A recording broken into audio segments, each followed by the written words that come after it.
যদি গেটওয়েটাকেই ফিনিশ করে দেওয়া হয়, কোলাপস করে দেওয়া হয়, তার মানে কি বাংলাকে পিছিয়ে দেবার একটা পরিকল্পনা? এডুকেশন সিস্টেমকে কোলাপস করা মানে আমাদের ছেলেমেয়েরা ভবিষ্যতে লার্নিং মানে শিক্ষার সুযোগ না পেয়ে এত টিচার যারা পড়ান তাদের বঞ্চিত করে শিক্ষার মানটাকে দমিয়ে দেওয়ার চেষ্টা করছেন না তো?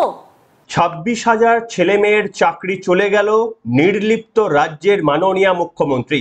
আর কবে তিনি পদত্যাগ করবেন? কি ভয়ঙ্কর রকমের একটা পরিস্থিতি থাকা সত্ত্বেও রাজ্যের মাননীয় মুখ্যমন্ত্রী এই ঘটনার জন্য কখনো সুকান্ত মজুমদারকে দোষ দিলেন, কখন কেন মামলা করেছেন বিকাশ রঞ্জন ভট্টাচার্য তার জন্য তাকে দোষ দিলেন, বিজেপিকে দোষ দিলেন, সিপিএম কে দোষ দিলেন, সম্ভবত দোষ দেওয়ার চেষ্টা করছিলেন, কিন্তু যেহেতু জুরিডিকশন রয়েছে, সুপ্রিম কোর্টকে কিছু বলা যায় না, তাই বলার অনেক চেষ্টা করেও কিছুটা হালকা বলেও পুরোটা বলতে পারলেন না মনের ইচ্ছাটা। সবাইকে দোষ দিয়ে দিলেন, সবাইকে, অথচ যার দায়িত্ব ছিল এই নিয়োগটাকে নিশ্চিত করা তিনি একেবারেই নির্লিপ্ত। শুধু নয়, কথা বলতে বলতে আমি দেখছিলাম, জানি না রাজ্যের মাননীয় মুখ্যমন্ত্রী বারবারই যখন কথা বলেন কিছু একটা খান বা কিছু একটা, জানি না, একটা অফিসিয়াল বক্তব্য রাখছেন তিনি। সেই বক্তব্য 26,000 ছেলে মেয়ের চাকরি চলে গেছে, কান্নায় ভেঙে পড়েছে। মুখ্যমন্ত্রীর এন্টার এপিসোডটা আপনারা দেখবেন, জিভটা এদিক ওদিক নিয়ে মনে হচ্ছে কিছু খাচ্ছেন এবং মানে খুব ক্যাজুয়ালি কিছু কথা বলছেন, এবং যে ক্যাজুয়াল কথাগুলো বললেন তার মধ্যেও ভয়ঙ্কর তথ্য লুকিয়ে রয়েছে যে এই পুরো দোষের মধ্যে তাদের কেউ জড়িত নয়। আপনাদের আমি শোনাবো যে সুকান্ত মজুমদারকে প্রথমত বিকাশ রঞ্জন ভট্টাচার্যকে বললেন যে তাকে নোবেল পুরস্কার দেওয়া উচিত।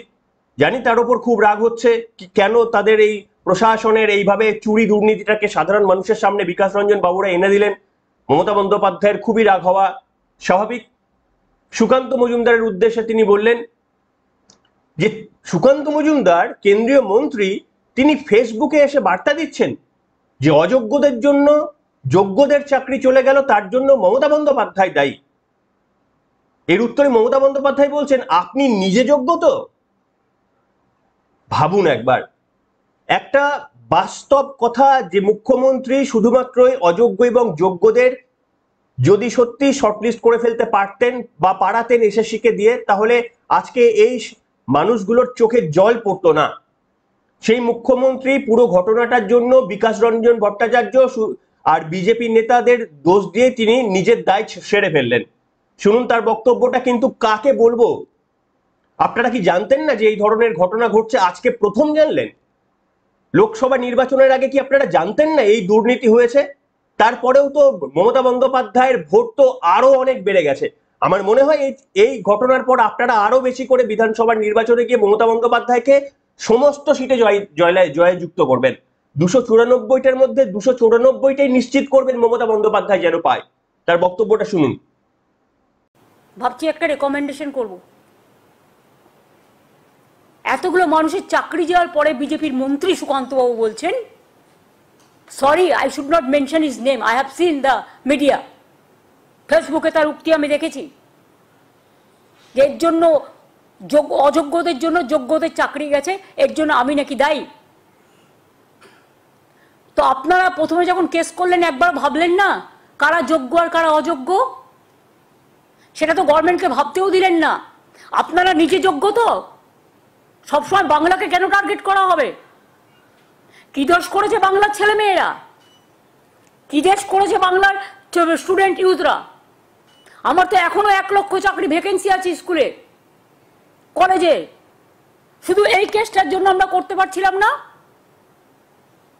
The matter was sub judice. আগে এই পোর্শনটা সলভ হোক, তারপরে আমরা অন্য পোর্শনে যাব। শুনলেন বন্ধুরা? আমি দেখছিলাম যে চাকরি প্রার্থীরা, তাদের কেউ কেউ, সবার কথা আমি বলছি না, তারা কি পরিমাণ মানসিক যন্ত্রণার মধ্যে রয়েছে তাদের মুখ চোখগুলো দেখলেই বুঝতে পারবেন। রাজনীতির এটা তাদের কাছে সময় নয়, কিন্তু এদব সত্ত্বেও এতদিন ধরে যন্ত্রণা থাকার পরেও যদি তারা বুঝতে না পারেন যে তাদের আজকে এই পরিণতির জন্য কে দায়ী, তাহলে আগামী দিনেও তারা প্রতারিত হবেন। দুঃখ হলেও এই একই কথা বলতে বাধ্য হচ্ছি, তারা আগামী দিনেও প্রতারিত হবেন। যে তাদের প্রতারণা করলো সেইটা যদি এখনো পর্যন্ত তারা এই দুঃসময়ে এসেও চিনতে না পারেন, তারা বলছেন যে আমি দেখলাম যে দু একজন ছাত্রছাত্রীকে জিজ্ঞাসা করা হচ্ছে, তাদের মধ্যে কেউ বলছেন যে না, এর জন্য রাজ্য কেন্দ্র সব দায়ী।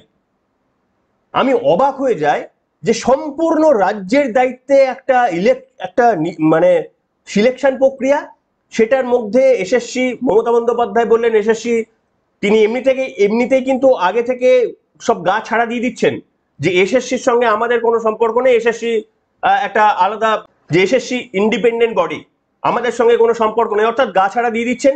এছাড়াও তিনি খুঁজে খুঁজে বার করেছেন বিভিন্ন তথ্য, আপনাদের হয়তো কালকে সকালের পর্বে দেখাবো, যে কোথাও নাকি এক লাইনে লেখা রয়েছে যে ক্রিমিনাল প্রসিডিং করা যাবে না। অত্যন্ত খুশি মমতা বন্দ্যোপাধ্যায়, কাদের উদ্দেশ্যে বলেছেন বিচারপতি সেটা কিন্তু তিনি খেয়াল করেননি।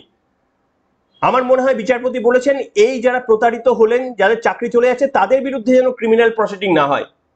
জানি না তিনি কি ভেবেছেন, কার বিরুদ্ধে ক্রিমিনাল প্রসিডিং হবে না বলে তিনি এত উৎফুল্লিত হয়ে গেলেন, আমি জানি না, বলতে পারবো না।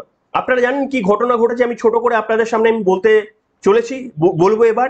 সেটা হচ্ছে সুপ্রিম কোর্টের বিচারপতি চিফ জাস্টিস সঞ্জীব খান্না এবং সঞ্জয় কুমার, বিচারপতি সঞ্জয় কুমারের ডিভিশন বেঞ্চে এই ঐতিহাসিক সিদ্ধান্ত নেওয়া হয়েছিল, যেখানে 2024-এ কলকাতা হাইকোর্টের ডিভিশন বেঞ্চ যা কার্যত সিদ্ধান্ত নিয়েছিল সেটাকে প্রায় একই রকম রেখে দিয়েছেন।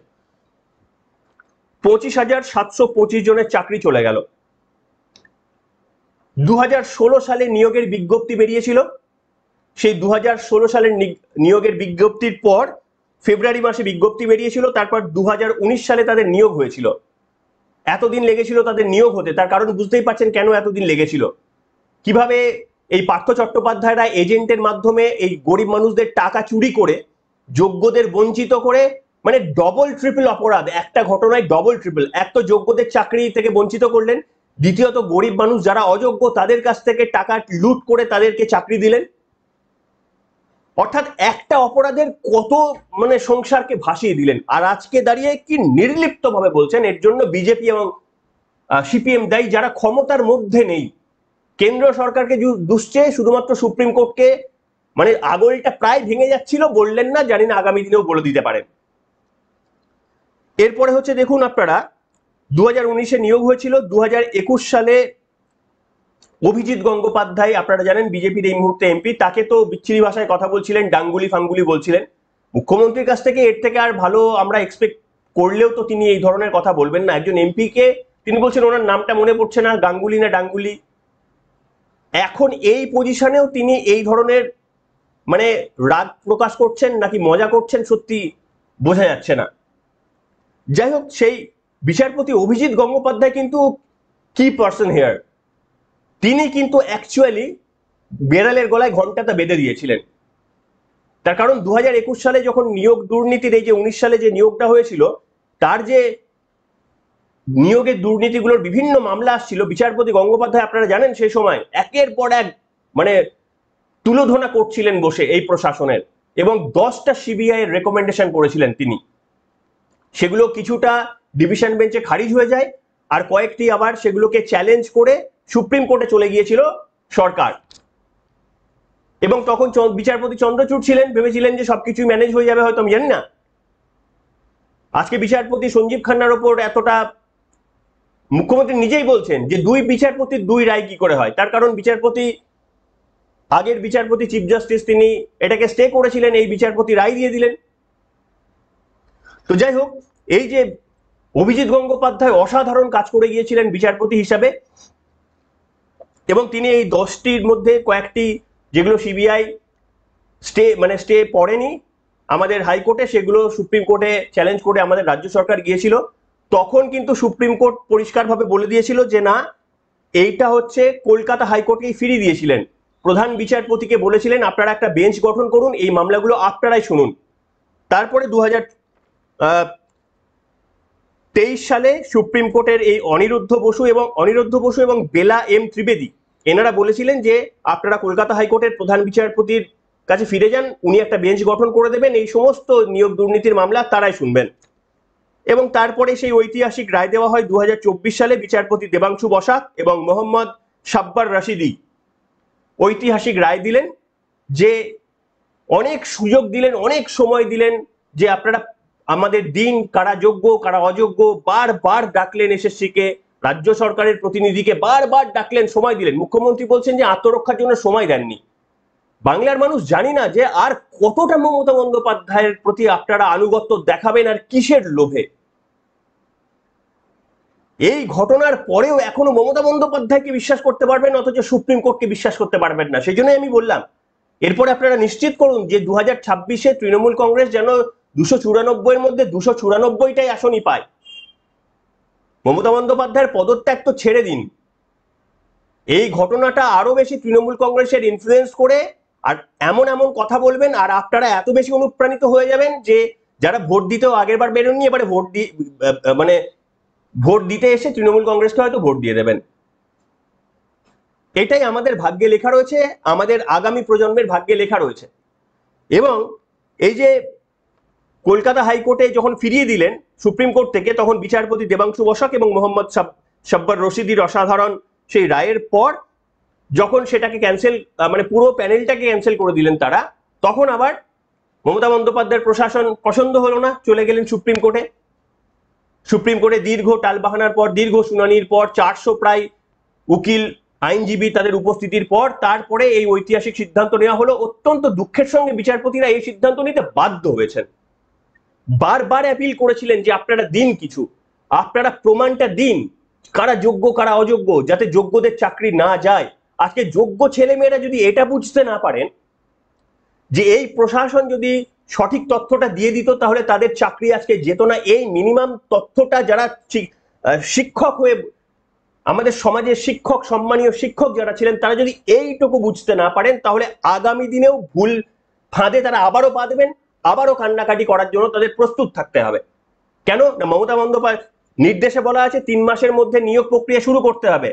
আমি এখানে একটা প্রেডিকশন করতে চাই, আমি ভুলও হতে পারি, দেখবেন এই নিয়োগ প্রক্রিয়া আবারও হবে, এখানেও আবারও অস্বচ্ছতা করা হবে এবং এই যে যাদের চাকরি চলে গেল না তাদেরকে চাকরি ফিরিয়ে দেওয়ার একটা ব্যবস্থা করে দেবে। দেখবেন এটা আমার প্রেডিকশন, আমি ভুল হতে পারি, এখানে কোনো তথ্য নেই, কোনো জায়গা থেকে আমি বলছি না, সম্পূর্ণ আমার ব্যক্তিগত মত প্রকাশের স্বাধীনতা থেকে এটা বলছি। আমি ভুল হতে পারি, আপনারা ভুল হলে ধরিয়ে দেবেন। আমার ব্যক্তিগতভাবে মনে হচ্ছে যে 3 মাসের মধ্যে সুপ্রিম কোর্ট যেমন বলেছে যে নতুন নিয়োগ করে এদেরকে, মানে এদের মধ্যে থেকে আবার একটা নিয়োগ প্রক্রিয়া হবে, আমার মনে হচ্ছে যে যারা যারা চাকরিটা বাতিল হয়ে গেল ঠিক তাদের চাকরিটাকে ফিরিয়ে দেওয়া হবে এবং 2026-এর আগে এটা একটা মাস্টার স্ট্রোক হয়ে যাবে মমতা বন্দ্যোপাধ্যায়। আপনারা ভাবছেন যে মমতা বন্দ্যোপাধ্যায় পড়ে গেল, মমতা বন্দ্যোপাধ্যায় 294টা আসনের টার্গেট করবে এরপরে। কেন? ওই চাকরিগুলো আবার ফিরিয়ে দেবে। আর যাদের ফিরিয়ে দেবে তারা তারা কেন, তাদের সমস্ত সকলেই বোধহয় দুঃখটা ভুলে গিয়ে চলে যাবেন। কিন্তু এই এতদিনের কষ্ট তাদেরকে যারা দিল, যেটা তাদের প্রাপ্য ছিল না কোনোভাবেই, তার পরিবারের ছেলে মানে আমার পরিবারের ছেলে মানে আমি, সকলে আমরা সমান, একই সমাজে আমরা বসবাস করি, আমার বন্ধু তারা, আমার ভাই, আমার দাদা, তাদের চোখের জলগুলো একবার মানে ভাবতে পেরেছেন? আমরাও বিভিন্ন জায়গায় চাকরি করি, কখনো কখনো আমাদের সরকারি বলুন বেসরকারি বলুন কোম্পানি টালমাটাল করে, তখন আমাদের কি পরিস্থিতির সৃষ্টি হয় সেই দিনগুলোর কথা মনে করে দেখবেন। আজকে এদের চোখের জলগুলো তাহলে অনুধাবন করতে পারবেন কতটা কষ্টে রয়েছে এরা। কিন্তু শুধু একটাই আমার বক্তব্য যে আপনারা এতটা কষ্টের মধ্যে থেকেও যদি এটা বুঝতে না পারেন যে কেন আপনাদের কে এই কষ্টটা দিল, তাহলে সত্যি এই কষ্টের নিরসন কোনোদিনই হবে না। আপনারা আরো একবার হয়তো নিয়োগ প্রক্রিয়া 3 মাসের মধ্যে চাকরি পেয়ে যেতে পারেন, আমি জানি না, আবার চক্রান্ত হতে পারে, কিন্তু সেই চক্রান্তটা আবার বাতিল হবে, আবারও সুপ্রিম কোর্টে মামলা হবে, আবারও বাতিল হবে। তাই সত্যের পথে চলুন, সত্যের পথে চলুন। 100টা মিথ্যে বলে একটা সত্য, একটা মানে সত্যকে মিথ্যে করা যায় না। এই বেসিক থিওরিটা আমাদের জানতে হবে। এই প্রশাসন সবকিছু উলট পালট করে দিতে পারে, কিন্তু একটা সত্যকে কোনোদিন মিথ্যা করতে পারবে না, বা একটা মিথ্যেকে কোনোদিন সত্যি করতে পারবে না। তাই দয়া করে আর প্রশাসনের যদি প্রলোভনে পা দেন, তাহলে যদি ভাবছেন যে হ্যাঁ এরপরে চাকরি ফেরত পেয়ে যাবেন, মনে রাখবেন যদি সুপ্রিম কোর্ট একবার চাকরি খেতে পারে তাহলে দ্বিতীয়বার চাকরিও আপনারা হারাতে পারেন। সেই জায়গাটা মাথায় রাখবেন। আগামী পর্বে, সকালের পর্বে আপনাদের সামনে আরো গুরুত্বপূর্ণ তথ্য নিয়ে হাজির হওয়ার চেষ্টা করব। আপনাদের গুরুত্বপূর্ণ মতামত লিখে জানাবেন এবং আগামী নির্বাচনে আশা করি আপনারা সকল মিলে মমতা বন্দ্যোপাধ্যায়ের প্রশাসনকে 294-এর মধ্যে 294টা আসন জিতিয়ে সবুজ আবির খেলে আনন্দে উৎসবে মেতে থাকবেন। পরিবারের সুখ স্বাচ্ছন্দ্য ভরপুর বেড়ে যাবে, এটাই বোধহয় আমাদের লক্ষ্য হবে। জানি না আর এর থেকে আর ফ্রাস্ট্রেশন কি হতে পারে আমি জানি না, আপনারা লিখে জানান। এখনকার মতো এখানে।